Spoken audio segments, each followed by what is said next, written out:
This is a work of fiction. Names, characters, places, and incidents either are products of the author's imagination or are used fictitiously. Any resemblance to actual events or locales or persons, living or dead, is entirely coincidental.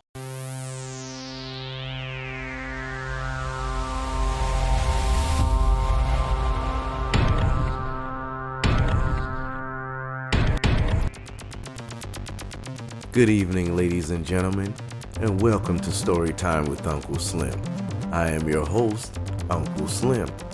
Join me tonight in this story we call The Forgotten Game.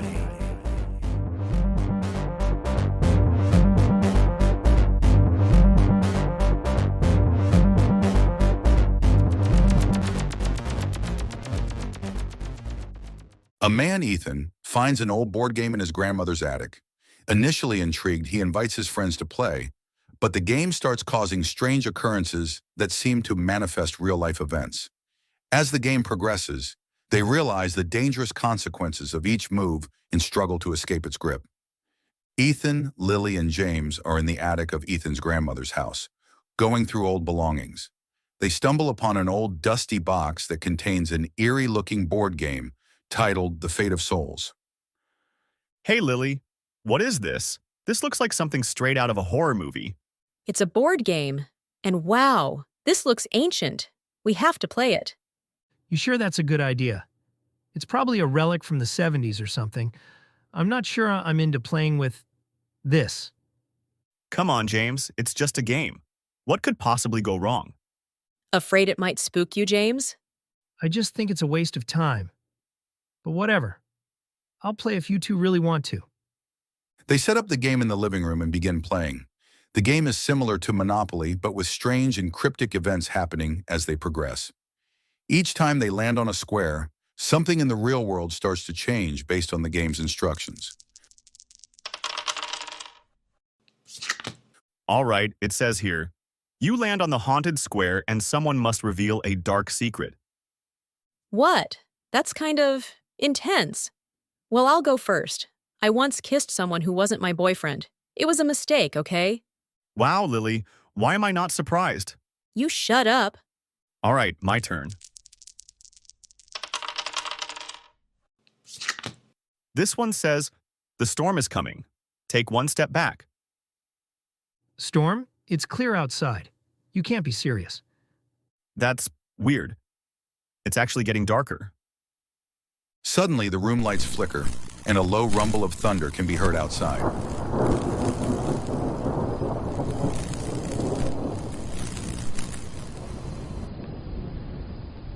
Wait, that's just too much of a coincidence. What the hell? The game escalates, and with each card drawn, strange things happen.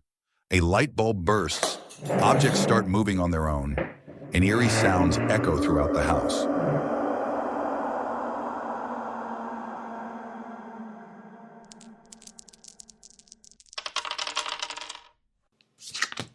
Okay, this one says, you have awakened something ancient. Do not turn back.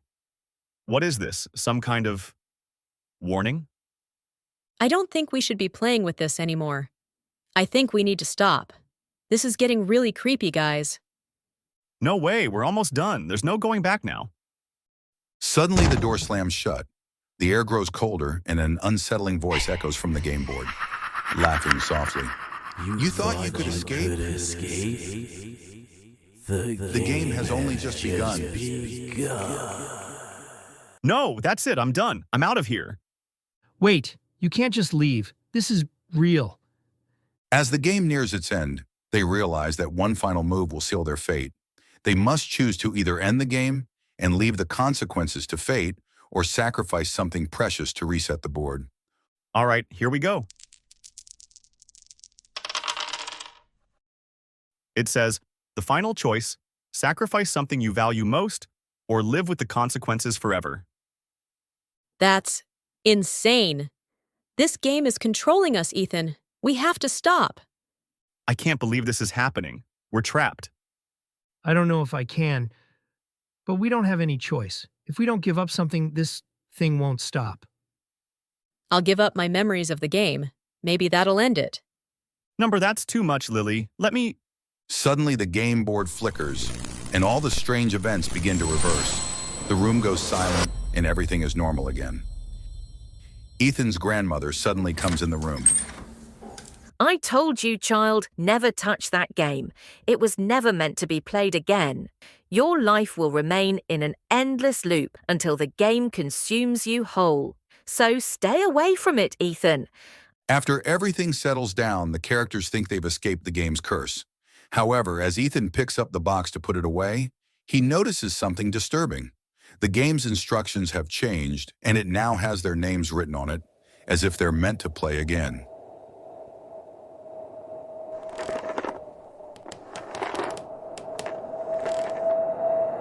When Ethan first opened that dusty old box in the attic, he thought it was just a game. Strange, sure, but harmless.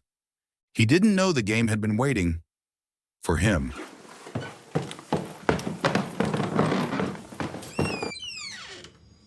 Where did you find that? It was just sitting up here in the attic. I thought it was some old puzzle.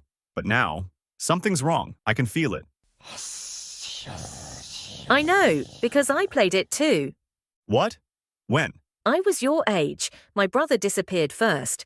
We found the game the next day. We thought it was just a toy. We were wrong. It took him. Left me with memories that don't make sense. Whispers, shadows, sometimes. I still see him in mirrors. Why didn't you ever tell me? Because I hoped it was over. The game vanished until today. It always finds someone new, someone curious, lonely. What happens if I stop now? You can't. Once you start, it finishes with you. But maybe if you win. Ethan sat back down. His hands shook, but he rolled the dice. The board lit up once more. Then, silence. No, Ethan.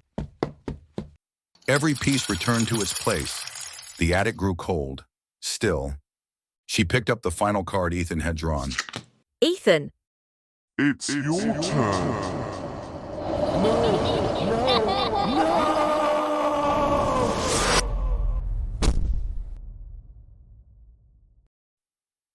Some games are never really over.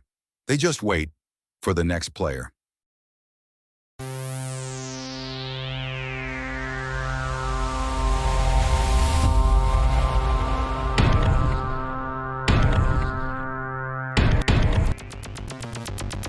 Ethan found an old game in the attic and rolled the dice like it was family game night. Didn't ask questions, didn't read the rules. Now he's a part of the game. Moral of the story, if it glows, whispers, and resets itself, maybe don't play it. But hey, I'm just Uncle Slim. See you next time, if you're still around.